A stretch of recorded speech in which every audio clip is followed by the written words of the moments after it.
So we take another deep breath together, reminding us to let go of every moment that has come before this now moment. Letting go of every email, every phone call, every conversation, and driving, and friends and family. We just let it go from our conscious mind to be right here and right now, to come walk with me.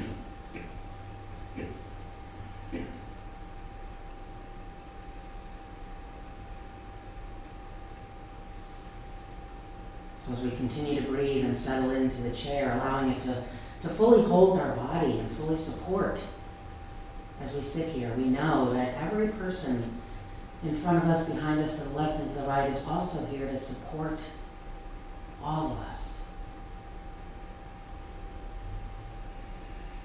Because we are that power, we are that life, we are that one presence.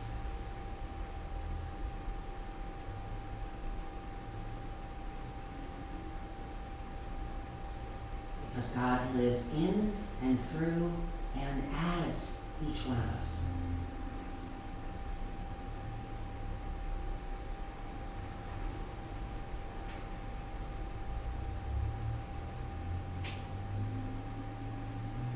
And so we silently affirm, I am that power. I am that love.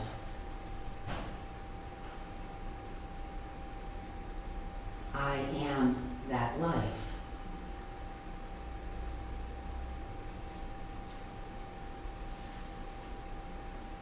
I am that power. I am that love. I am that life.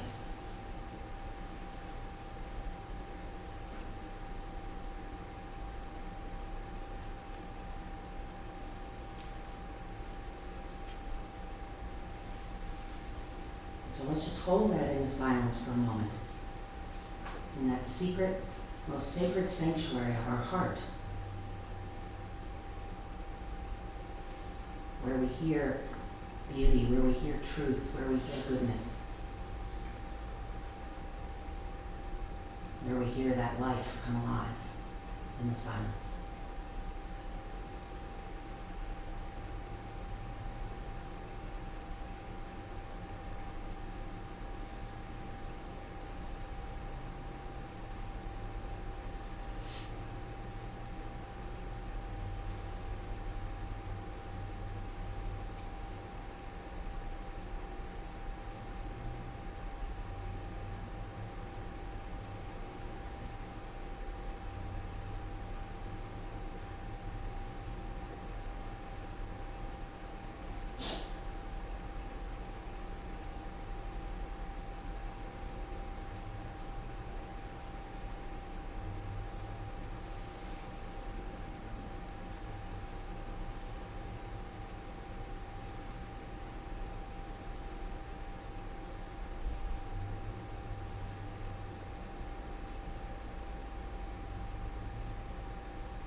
Come walk with me.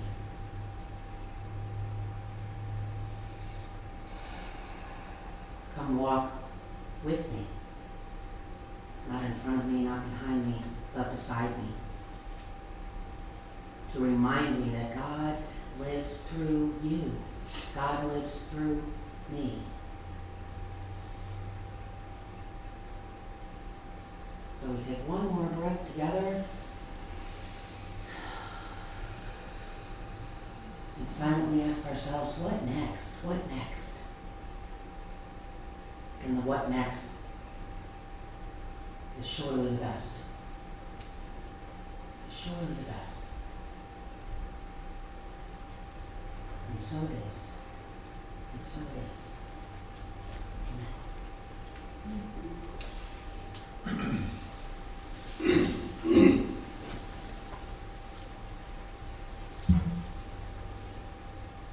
We here? Yeah.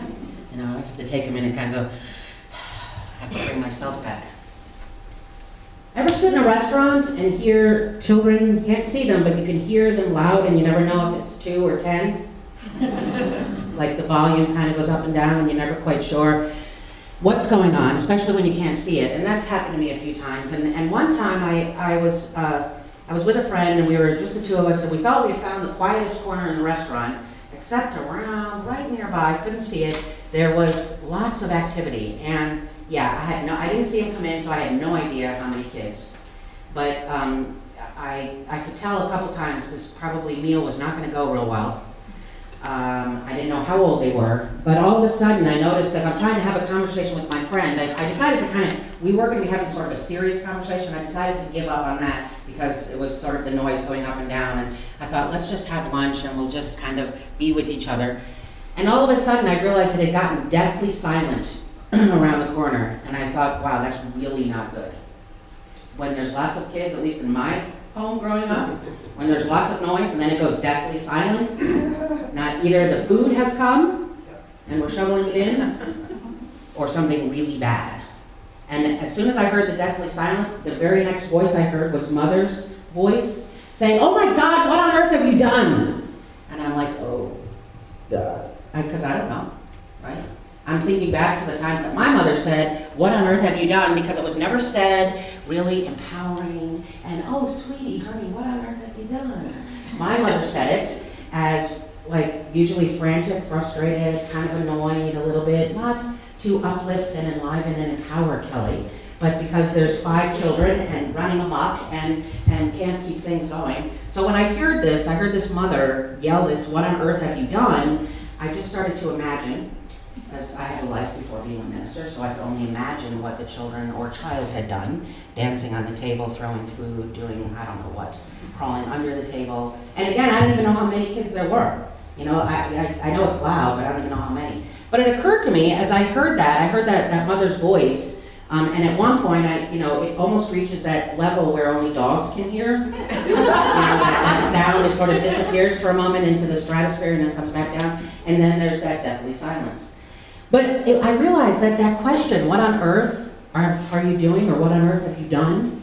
is actually a really powerful question for us, right? Again, not usually heard, at least in my life, and I don't think that I've ever heard it or delivered it in a way that was fully appreciated by the other person.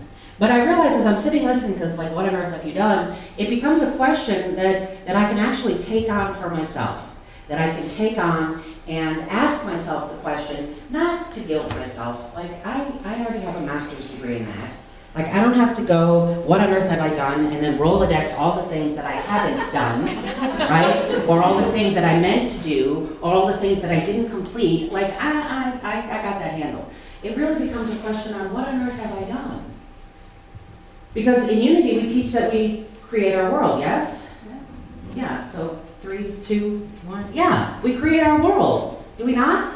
What on earth have you done really becomes a valuable question.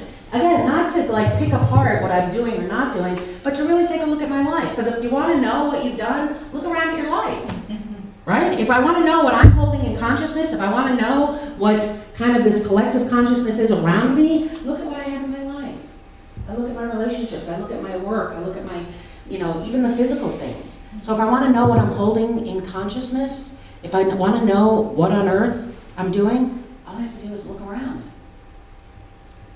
And so then for me, it becomes a really powerful question. Again, not to beat myself up, but to come at it from a place of, sweet, like I can actually do something, I can make a difference, I can add to. There's this wonderful song by Sarah Groves, it's called "Add to the Beauty." And I listen to it sometimes when I forget that my presence here matters, when I forget that what on earth I'm doing is really a great question. When I forget that I should be asking myself, when I forget that I have something on earth here to give. When she sings this song, "I want to add to the beauty." And I'm like, yeah, I want to add to the beauty. I want to add to the beauty. So how do I add to the beauty? Well, for me, it was, I kind of stumbled across, I love some of Charles Fillmore's, co-founder of Unity. Some of his writings I absolutely love. Some of them, I have no idea what he's saying. He's some of his, the thing about it is that a lot of his writing was just sort of like talks that somebody wrote down, so it's not even necessarily verbatim of what he said. And some of them are like, they took a bunch of sticky notes and stuck them together into a book. Like the book, The 12 Powers by Charles Fillmore, was not written as a book. It literally was a bunch of little notes that somebody compiled and put together. So if you've ever read The 12 Powers and you're like, find yourself reading the same paragraph 4 times, you're in good company. It's because somebody kind of put it together. But when he talks about angels, he talks about angels as divine ideas. He talks about angels as divine ideas that are our higher thoughts that when quickened by spirit, when you read that this morning, I'm like, yes. I'm like, that's synchro divinity. That's what I call that, it's synchro divinity. Because that's exactly what an angel is. And so what on earth am I doing? What on earth have I done? What I'm doing here is I'm being an angel. I'm not taking those divine ideas, and when quickened by spirit, I move into action. I love that. You have an angel, and who's the angel in action person? Yeah, right. So when quickened by spirit. So what's a divine idea? Not a rhetorical question. Love. Love, thank you. What else? Life. Life. Power. Power. You. What else? This community. This community. Joy. Unity of Payson. Unity of Payson. Joy, compassion, gratitude, celebration. Prosperity. Prosperity. Yeah, God is prosperity, right? God is Health. Prosperity. Thank you. Health. Health. Yeah. God is. Prosperity. Yeah, there you go. I'm trying to help you out, Judy. Or no, Zoya. Yeah, it's a divine idea. Prosperity is a divine idea. So when quickened, which means when we are open, when we are receptive, when we do our work, our prayer, our meditation, we come together to be in spiritual community, those ideas are quickened. Right? We're enlivened. They move into action. It's no longer just a nice thought, a good theory, right? But it becomes in action. That's what being an angel is. And it doesn't mean all the time, 24 hours a day, 7 days a week, because I don't know about you, but I sometimes my halo is tarnished. Sometimes I'm not really altogether feel like it. I don't know, have you ever a day where you just don't feel like being an angel today? Yeah, I have those days. But Charles Fillmore said this about angels. Angels of God are spiritual forces active in the children of God, the spiritually quickened. Angels of God are spiritual forces active in the children of God, the spiritually quickened. So who are the children of God? We are, yay! That's my seal clap. Yeah, we are. You like that? You're allowed to use it. I have another one for you. Divine idea of joy. How do you express? This is my joy. You want to do a joy? Yes. You want to know what quickened joy looks like? You can't not, right? If you do that, you can feel the enlivenment, you can feel the energy moving. That's being the angel. So when I say, what on earth are you doing? What on earth have you done? When I hear that mother's voice going, what on earth? And I know she doesn't mean it in a positive, uplifting, oh, sweetie, angel honey, what on earth are you doing? But I get to take the question and go, what on earth am I doing? Am I even aware that when I am quickened by spirit, I am being this angel here on earth? Bless you. With you, with a stranger on the street, with people at home, people at work. So it becomes a really powerful, powerful question. What on earth are you doing? Consciously. It allows me to consciously look at what I'm doing in my life, how I'm being with people. It allows me to be love in action. Love is a noun. The verb of love is compassion. The verb of love is compassion. And compassion is not something that you get. Compassion is not something that you get more of or try to be it. Compassion is something that is awakened. It's awakened from within. So divine ideas that are spiritually quickened, that move into action, is compassion. It's love in action is compassion. So what on earth am I doing? I'm being an angel to the very best of my ability. Yes? Yes. Are you with me? You want to do that with me? Mm-hmm. You want to hear another good mother question? Yes. Because that one led me into the other ones. I don't know about you, but I heard several different versions from my mother growing up. The next one also said with the wings, right, was, oh my God, what will you think of next? So y'all are mothers have said that before, or you've heard it, yeah. And it's done with the wings, or sometimes the wand. Yeah, what will you think of next? You'll get used to me, maybe. Yeah, what will you think of next? Again, it's a powerful question.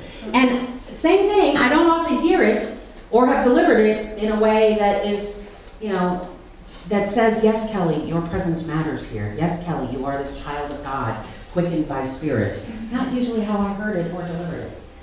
But again, it's a question that our mothers, whether we realize it or not, were really quite brilliant when they gave us those sentences, those questions. So what will you think of next? Because guess what? You have an infinite number of possibilities of what to think of next. We get more, our brain gets more than 40 billion bits of information a day, just sort of input. We choose 2,000 of them that actually kind of we're conscious of and kind of be part of our day. 2,000 out of 40 billion. So pick the good ones. So what will I think of next? What will I think of next? Again, in Unity we teach that, you said it in your opening statement, there's one presence and one power active in the universe, God. That's the first principle in Unity. Second principle is, I am one with the one. I am one with the one. First principle, God is all there is. Second principle, I'm it. That's my Reader's Digest version. That it's not just that the divine is within, because it's not like a raisin in a bun. It's, I am it. I'm it, all of it. Even in not my finest moments, I'm still it. So God is everywhere present, within and without, and I'm it. That's our second principle. So when I say, what will I think of next? Then what I'm doing is I'm deciding if I'm it, if I'm that one presence and one power in an unrepeatable configuration here on earth, that angel quickened by spirit, then I get to pick absolutely anything. And some days I don't pick the really kind thoughts. And sometimes the thoughts actually make words and come out. And someone slaps my hand lovingly. And sometimes I think thoughts that are just fabulous. That are just, you want to like look in the mirror and go, ta-da, right? Ladies, the little foot goes up. Yeah, you want to have the thought, what on earth will you think of next is being conscious of my life. Is taking that divine idea that when quickened, then it moves into this action. And okay, so what's the next thought? What do I want to bring into my life, right? We co-create our world.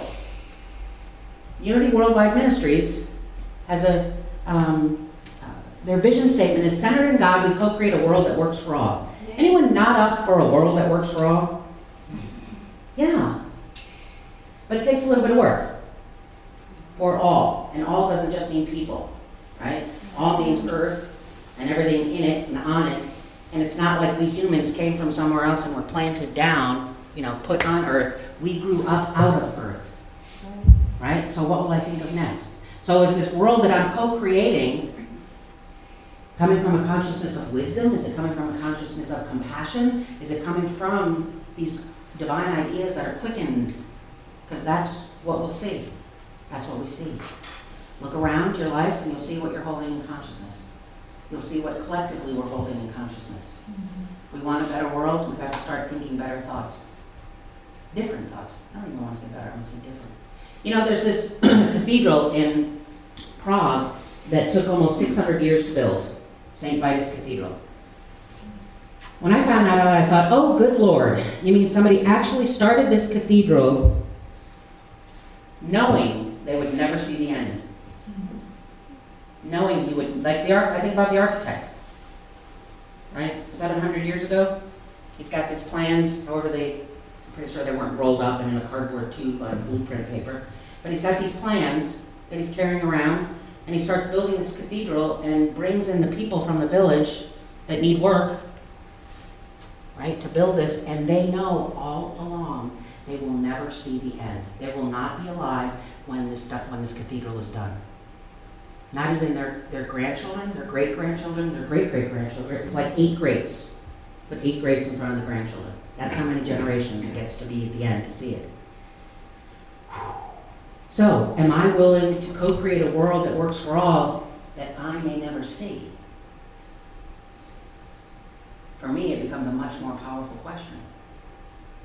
I don't know if I'll see a world that works for all. And if not, am I willing to think, what on earth will you think of next?